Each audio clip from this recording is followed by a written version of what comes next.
aujourd'hui je vais vous parler de la vermifugation de votre chiot. Alors même si personne n'y pense, avant la vermifugation de votre chiot, il faut vérifier que l'éleveur ait bien fait la vermifugation de la maman de votre chiot. Parce qu'il faut savoir qu'une chienne qui attend des bébés, elle doit être vermifugée avant même que la saillie ait eu lieu, donc en début de chaleur. Ensuite, elle doit être vermifugée à nouveau en fin de gestation, pas trop tard non plus pour que ça ait le temps de faire effet avant que les chiots naissent. Et ensuite, elle doit être vermifugée régulièrement pendant qu'elle allaite ses chiots. Et en parallèle, il faudra que les chiots soient vermifugés également. Une fois que le chiot est chez vous, il faut continuer la vermifugation. Elle doit être régulière pour permettre une bonne croissance de votre chiot, parce que si vous avez un chiot qui est parasité, il va forcément bien moins grandir. Et si vous avez des vaccins à lui refaire, ce qui est le cas en principe, les vaccins auront moins d'efficacité sur le chiot puisque son système immunitaire sera sollicité pour défendre le corps contre les parasites du chiot, donc il sera moins utilisé pour assimiler le vaccin. La vermifugation du chiot, elle doit être à peu près tous les mois jusqu'à 6 mois, et elle doit être faite tous les 2 mois jusqu'à ce qu'il ait 12 mois. Ensuite, on parlera du chien adulte où c'est de 2 à 4 fois par an. Et pour en revenir au chiot, la vermifugation, elle peut être faite avec des produits conventionnels que vous trouverez chez votre pharmacien et chez votre vétérinaire. Et vous pouvez la faire aussi avec des produits naturels.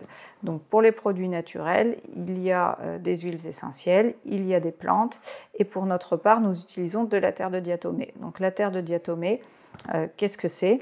La terre de diatomée, ce sont des sédiments d'algues microscopiques. Et ces sédiments sont broyés. À l'origine, les sédiments représentent une roche, et c'est une roche qui est broyée en une poudre très fine. Et cette poudre très fine est composée de silice.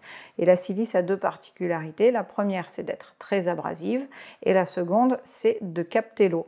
Donc elle va déshydrater les parasites. Et elle va déshydrater les parasites digestifs de votre chien. Elle va détruire les vers, et elle peut aussi aider le chien à éliminer des parasites comme la listeria, la giardia, les salmonelles ou les escherichia coli, qui peuvent altérer la santé de votre chien, qui peuvent causer des troubles digestifs.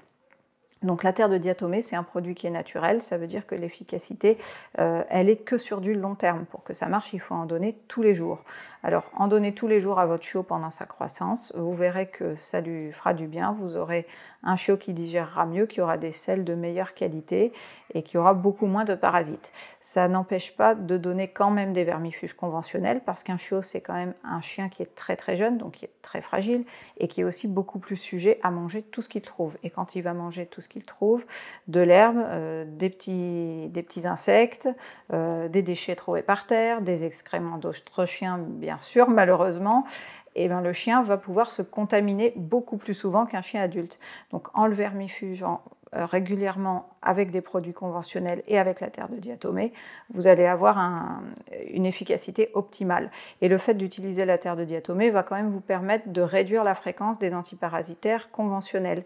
Vous pouvez espacer progressivement. Au début, vous allez faire un espace de 1 mois et demi au lieu d'1 mois, et ensuite vous allez augmenter jusqu'à 3 fois plus d'espace de temps entre 2 prises de vermifuge que ce qui est prévu si vous vermifugez uniquement avec du vermifuge conventionnel.